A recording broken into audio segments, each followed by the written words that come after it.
अस्सलाम वालेकुम नाज़रीन, प्रोग्राम कराची टुडे और मैं हूं आपका मेज़बान बिलाल खान। सबसे पहले नजर डालेंगे टॉप स्टोरीज पर जो अहम डेवलपमेंट आज शहर में होती रही, उनका तस्करा करेंगे।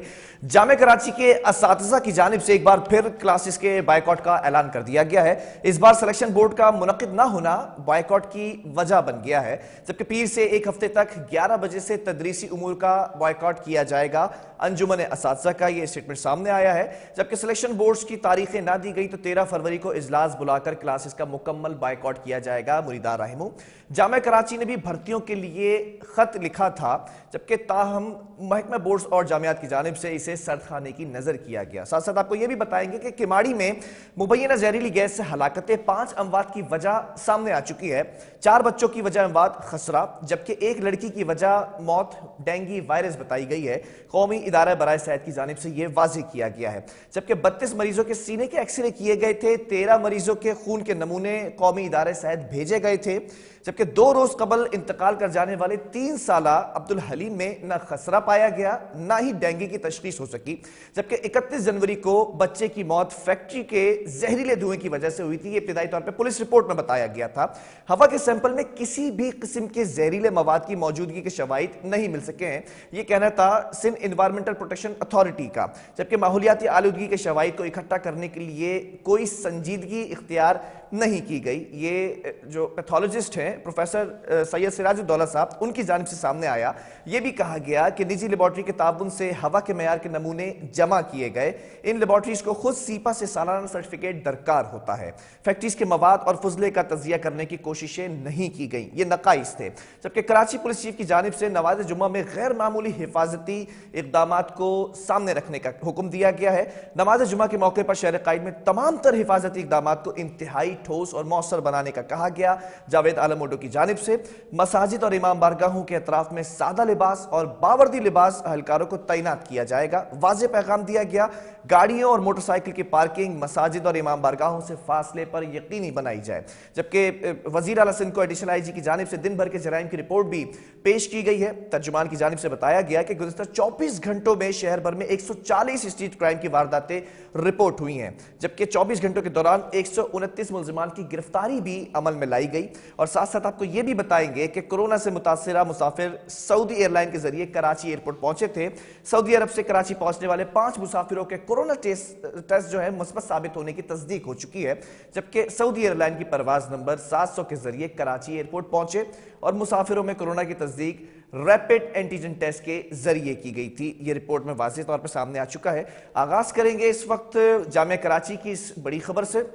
सिलेक्शन बोर्ड का मुनक्किद ना होना बायकॉट की वजह बन चुका है। हमने आपको बताया कि डॉक्टर सालेह रहमान की जेर सदारत जामिया कराची में अंजुमन असातिज़ा का इजलास और फिर सेक्रेटरी बोर्ड्स और जामियात और सिंध हुकूमत को जो है वो तनकीद का निशाना बनाया गया। इस पर यह कहा गया कि पीर से एक हफ्ते तक 11 बजे से तदरीसी अमल का बायकॉट किया जाएगा और सिलेक्शन बोर्ड्स की तारीखें ना दी गई तो 13 फरवरी को इजलास बुलाकर मुकम्मल बायकॉट किया जाएगा।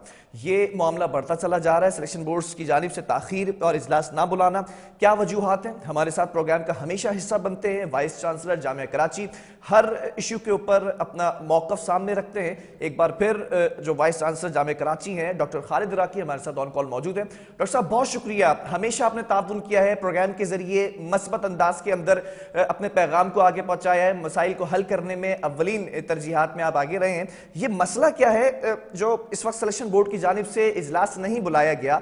टीचर इस वक्त सीखपा हो चुके हैं और बायकॉट की तरफ जा रहे हैं। अस्सलाम वालेकुम जी। वालेकुम सलाम। पहले तो बहुत शुक्रिया कि आपने मुझे मौका दिया।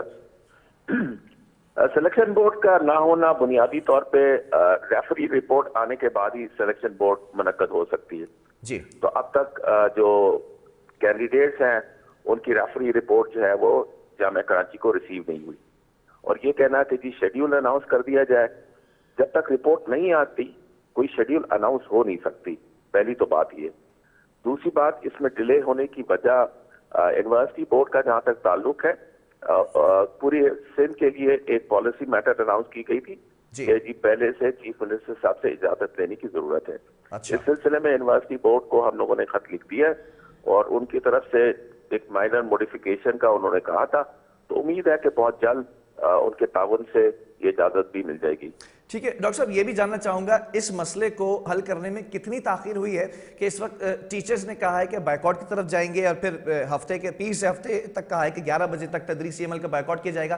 पहले क्या कॉपरेट नहीं किया जा रहा था, कोऑर्डिनेशन का मसला था, कोई ब्रिज नहीं था, गैप देखा गया है क्या? मेरा नहीं ख्याल कि कोई गैप की बात है। कोर्ट्स के नुमाइंदे काफी अरसे से मुलाकात भी करते रहते ठीक है। हैं और उनको हम बता भी रहे होते हैं और उनको इस प्रोसेस के बारे में मालूमात भी हासिल है। और ये कहना कि जी बहुत ज्यादा डिले हो गई, उसकी कुछ वजूहात भी होती हैं और उन सबब तमाम लोगों को मालूम है। जनरली कराची यूनिवर्सिटी में जर्नल इश्तिहार आते हैं जी। जिसका टाइम बहुत ज्यादा लगता है। इससे पहले भी जामिया कराची के अंदर तो 2004 के इश्तिहार आए, जो जर्नल इश्तिहार था, 2012 के आए, 2014 के आए। तो मेरे आने के बाद मैंने तमाम इन सिलेक्शन बोर्ड को कंप्लीट किया है। तो ये बात ठीक है कि डिले हुई है, मगर उसकी कुछ वजूहात है जिसको जानना बहुत जरूरी है। ठीक है, ये तो अंजुमन असातिज़ा ने भी कहा है कि सेक्रेटरी बोर्ड और जामियात ने नोटिफिकेशन के जरिए जामियात में भर्तियों पर पाबंदी आयद की थी। इस जुमले को कैसे लेते हैं आप? नहीं, ये यूनिवर्सिटी बोर्ड ने बेसिकली चीफ मिनिस्टर साहब की एक पॉलिसी थी जिसके तहत उन्होंने कहा था कि तमाम सरकारी इदारों में जो वहां भर्तियां होंगी उसकी परमिशन जो है वो चीफ मिनिस्टर साहब से लेना जरूरी है। उसी चीज को यूनिवर्सिटी बोर्ड ने तमाम यूनिवर्सिटी को कम्युनिकेट किया। हमें इजाजत के लिए यूनिवर्सिटी बोर्ड को लिखा भी ताकि वो चीफ मिनिस्टर साहब से इजाजत दिला दें। उस पर उन्होंने उस जो हमारी फॉर्मेट थी उस पर उन्होंने कहा थोड़ी तब्दील कर दें। वो तब्दीली हो गई, कर दी है। तो उम्मीद है कि इस हवाले से कोई ज्यादा डिले नहीं होगी। ठीक है, मतलब इसका मतलब है कि आसामियां हैं भर्तियां आने वाली, क्योंकि जामिया कराची ने भर्तियों के लिए खत भी लिखा था जैसे कि आपने भी कहा, और फिर महकमा बोर्ड जामियात की जानिब से अभी तक सर्द खाने की नजर किया गया या रिस्पॉन्ड आ चुका है? जो हमने इजाजत मांगी थी उस पर उन्होंने कुछ मॉडिफिकेशन करने के लिए कहा, ठीक है, जो कि कर दी गई है। तो मेरी यूनिवर्सिटी बोर्ड से बात भी हुई है, तो उम्मीद है कि सर्द खाने में नहीं है। उनकी एक रिक्वायरमेंट थी जो कि जामिया कराची ने पूरी कर दी है। तो मुझे कभी उम्मीद है कि बहुत जल्द जामिया कराची को इजाजत मिल जाएगी और सिलेक्शन बोर्ड होते हैं। ठीक है, मुझे आखिर में ये भी बता दीजिएगा कि सिलेक्शन बोर्ड की जानिब से तारीखें नहीं दी जा रही हैं, यूनिवर्सिटी के अंदर इस तरह के मामला देखे जा रहे हैं, आपके टीचर्स भी बॉयकॉट की तरफ जा रहे हैं, इस मसले को कैसे हल करेंगे आप? देखिए, मैंने आपसे कहा सिलेक्शन बोर्ड इजाजत की जहां तक ताल्लुक है उसके बावजूद भी सिलेक्शन बोर्ड जामिया कराची में हुए हैं। और मैं ये कह रहा हूं कि इजाजत से ज्यादा वजह यह है कि लोगों की रेफरी रिपोर्ट्स नहीं आई हैं। ठीक है, ये जितने भी लोग कह रहे हैं, फॉरेन कराची यूनिवर्सिटी पूरे पाकिस्तान की पहली यूनिवर्सिटी है जो प्रोफेसर एंड एसोसिएट प्रोफेसर के लिए रिपोर्टें बाहर जाती हैं, फॉरेन इवैल्यूएशन होती है। जब वो फॉरेन इवैल्यूएशन रिपोर्ट हमारे पास आती है तो सिलेक्शन बोर्ड कंडक्ट होती है। तो मेरा कहना यह है कि जब रिपोर्टें अभी मौजूद ही नहीं है तो सिलेक्शन बोर्ड का इनेकाद कैसे हो सकता है? ठीक है, बहरहाल बहुत शुक्रिया। डॉक्टर खालिद इराकी हमारे साथ मौजूद थे, वाइस चांसलर जामिया कराची, और सेक्रेटरी बोर्ड और जामियात की जानिब से जो इस वक्त यकीन दहानी नहीं कराई गई है। बहरहाल जामिया कराची ने भर्तियों के लिए ख़त भी लिखा है और उस पर डॉक्टर साहब का कहना यह था कि जवाब भी आ चुका है, कुछ अमेंडमेंट करने का कहा था वो कर दी गई हैं, तो अनकरीब भर्तियों के हवाले से भी अनाउंसमेंट सामने आएगी। लेकिन अंजुमन असातिज़ा की जानिब से वाज़ेह तौर पर पैगाम दिया गया है कि अगर इस बार सिलेक्शन बोर्ड का जो इस वक्त मुनक़िद ना होना बायकॉट की वजह बन सकता है, और बायकॉट किया जा रहा है, सिलेक्शन बोर्ड मुनक़िद नहीं हुआ है इसका मतलब। ये भी कहा कि पीर से एक हफ्ते तक तदरीसी अमल का बायकॉट किया जाएगा। अब पीर के रोज़ से ये बायकॉट शुरू हो रहा है, इसको कैसे जो यूनिवर्सिटी है वो टेकअप करेगी, ये तमाम मामला हैं। असातिज़ा का इस पर क्या मौक़िफ़ है वो भी इंतहाई अहमियत का हामिल है, क्योंकि यहाँ पर मामलात सुलझते हुए नज़र नहीं आ रहे बल्कि उलझते हुए नज़र आ रहे हैं। जबकि ये भी कहना था कि जामियात को बराह रास्त भर्ती के अहकामात किए जाते हैं और जामियात को ये भर्तियाँ करनी पड़ती हैं। और भर्तियों के हवाले से ये भी मैंने आपको बताया कि ये कहा गया सेक्रेटरी बोर्ड और जामियात ने नोटिफिकेशन के जरिए जामियात में भर्तियों पर पाबंदी आयद की थी। बहरहाल हमारे साथ इस वक्त असिस्टेंट प्रोफेसर शोबे तारीख जामिया कराची ऑन कॉल मौजूद हैं, डॉक्टर मुईज़ खान। डॉक्टर साहब, हमेशा आप प्रोग्राम के लिए जो है वो अब्लाइज करते हैं, मौक़िफ़ सामने रखते हैं। अंजुमन असातिज़ा की जानिब से बॉयकॉट का कहा गया है और वजह बताई गई है कि इस बार सिलेक्शन बोर्ड का मुनक़िद ना होना बॉयकॉट की वजह बन रहा है, पीर से हफ्ते तक ये बॉयकॉट किया जाएगा। क्या कहेंगे, ये वजह क्या है? प्रोग्राम का वक्त कम है तो मैं जरा कोशिश करूंगा कि जितनी जल्दी बता सकूं। देखें, बात यह है कि 2019 फरवरी में इश्तिहार जाहिर हुआ, जिसकी आखिरी तारीख जो बनी वो तकरीबन 30 जून बनी 2019। 30 जून 2019 से लेके आज हम बैठे हुए हैं 2023 में, यानी कि इश्तिहार के इजरा से अब 5वां साल शुरू हो चुका है। फरवरी की 4-5 पता नहीं किस तारीख को शुरू हुआ था इश्तिहार, और उसके इजरा से आज ये 4 साल पूरे हो चुके हैं और अब तक अपॉइंटमेंट नहीं हो सका है। आप मुझे बताइए कि कई तकरीबन पूरे पाकिस्तान से और शायद बाहर से भी कुछ मुल्कों से लोगों ने जो अप्लाई किया, वो तकरीबन 5,500 से 6,000 लोग हैं जिन्होंने अप्लाई किया हुआ है। ठीक है। यूनिवर्सिटी की मुख्तलिफ जो पोस्टें हैं उसके ऊपर तकरीबन 400-500 से ऊपर पोस्टें होंगी।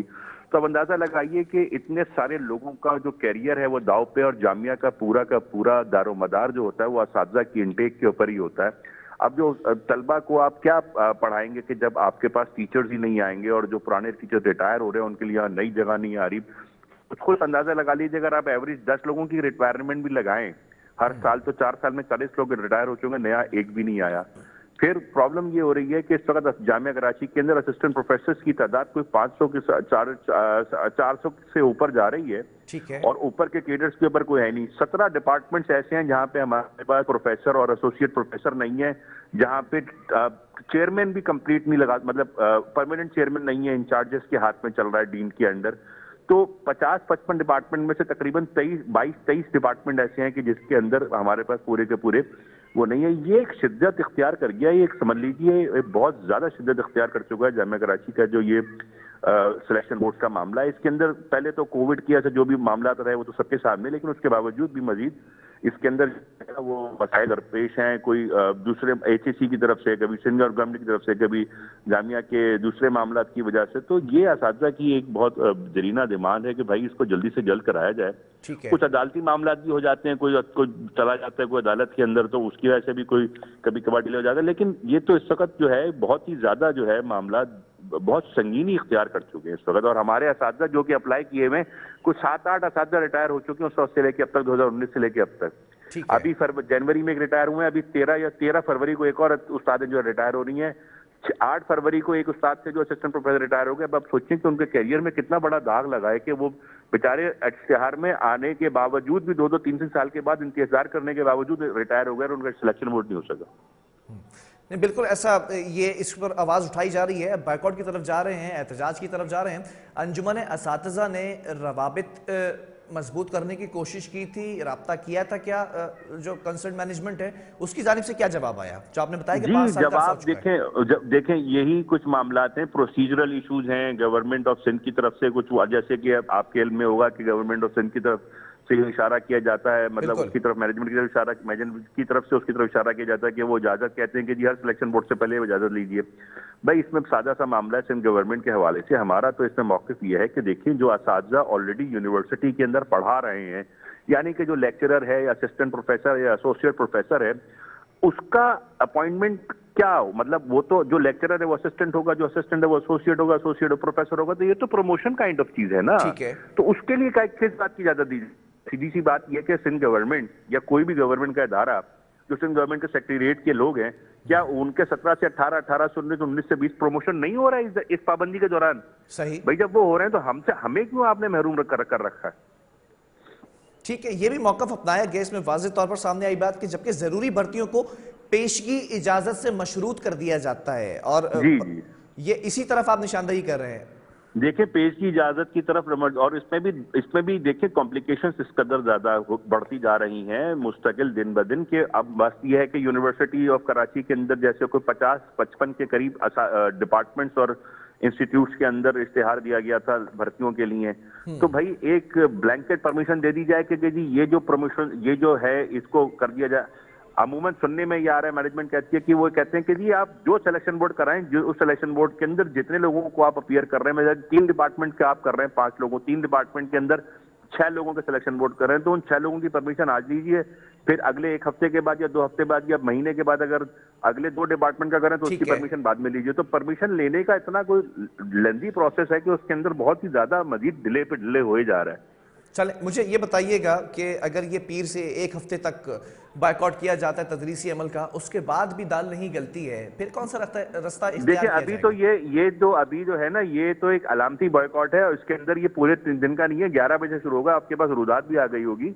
13 तारीख को दोबारा से एक जनरल बॉडी रखी गई है, 13 तारीख को, और 6 से लेकर 13 तक। तो ये पहले तो एक अलामती है कि 11 बजे अपनी असातिज़ा क्लासेस छोड़कर आएंगे और यहाँ पे क्या नाम है, जमा होंगे 8 लॉबी के ऊपर, फिर वहाँ पे अपने खैरत का इज़हार करेंगे और लोगों से एक दूसरे से क्या नाम है डिस्कशन होगा और इस हवाले से प्रेशर बताई जाएगी। 13 तारीख के बाद फिर मुकम्मल बॉयकॉट की तरफ जाया जाएगा। ठीक है, आपने हमेशा एक अहम किरदार अदा किया है यूनिवर्सिटी के मसाइल के अंदर और प्रोग्राम का हिस्सा भी रहे हैं। मैं ज़रा ये जानना चाहूँगा, बड़ा इंपॉर्टेंट क्वेश्चन है, सिलेक्शन बोर्ड बैठ जाता है, सिलेक्शन बोर्ड जो है वो रख दिया जाता है, तारीख भी सामने आ जाती है, ट्रांसपेरेंसी की यकीन दहानी कौन कराएगा? ऐसा तो नहीं फिर मनपसंद भर्तियां होती नजर आए? देखिए जो प्रोसेस है, प्रोसेस के अंदर ट्रांसपेरेंसी ऑलरेडी है। यूनिवर्सिटी जामियात के जितने भी होते हैं, उसकी वजह यह है कि सिलेक्शन बोर्ड एक्चुअली ये 2 मराहिल के अंदर आपका अपॉइंटमेंट किया जाता है। पहला होता है सिलेक्शन बोर्ड। सिलेक्शन बोर्ड का प्रोसेस ये है कि सिलेक्शन बोर्ड के जो मेंबरान होते हैं ना, वो पूरे पाकिस्तान के मुख्तलिफ इदारों से होते हैं, जिसके अंदर मतलब मैं आपको बताऊं, जामिया कराची के लोग जैसे डीन, चेयरमैन और आपका क्या नाम है वाइस चांसलर साहब होते हैं। उसके बाद 2 प्रोफेसर होते हैं रिलेटेड। उसके बाद HEC पाकिस्तान के नुमाइंदे, फिर HEC सिंध के नुमाइंदे, फिर क्या नाम है सिंध गवर्नमेंट से नॉमिनी, फिर सिंडिकेट के नॉमिनी। तो और यूनिवर्सिटीज एंड बोर्ड्स का जो सेक्रेटरी है वो खुद मेंबर होता है उसका। तो इस वजह से इसमें ट्रांसपेरेंसी का उनसर इस वजह से बढ़ जाता है क्योंकि मुख्तलिफ जगह से लोग मिलके बैठ, अगर किसी को भी कोई एतराज है तो वो वहां बैठ के कह सकता है कि भाई ये अपॉइंटमेंट गलत हो रहा है। तो इसमें जो ना ट्रांसपेरेंसी जामियात के जो इसका सिस्टम ऐसा बना हुआ है कि इस पर ट्रांसपेरेंसी होती है। ठीक है, फिर उसके बाद वो सिंडिकेट में जाता है। वो सिंडिकेट के अंदर तो हाई कोर्ट का जज भी बैठा हुआ होता है जो सिंडिकेट का मेंबर है। ठीक है, चलें देखते हैं कि मामला कैसे हल होते हैं। डॉक्टर मुईज़ खान हमारे साथ मौजूद है, बहुत शुक्रिया आपका। असिस्टेंट प्रोफेसर शोबे तारीख जामिया कराची से इनका ताल्लुक है। अब देखना यह है कि सिलेक्शन बोर्ड कब जो है वो बैठता है और फिर बायकॉट को जो है वो मुलतवी किया जाता है, लेकिन अभी वाज़ेह तौर पर कह दिया गया है बायकॉट किया जाएगा पीर से 1 हफ्ते तक, और 13 फरवरी को दोबारा इजलास बुलाया गया है अंजुमन असातिज़ा की जानिब से, और मौक़िफ़ अपनाया गया है कि सिलेक्शन बोर्ड का होना इंतहाई ज़रूरी है। जैसे कि बताया गया कि 2019 में इश्तिहार आया और 2023 तक अभी तक ये इजाज़त नहीं ली गई, ये बोर्ड को नहीं जो है वो बिठाया गया। बहरहाल वक्फे की तरफ जाएंगे, इसके बाद बात करेंगे। किमाड़ी के अंदर मुबैना जहरीली गैस से हलाकतें, 5 अमवात की वजह सामने आ चुकी है, आपको बताएंगे वक्फे के बाद।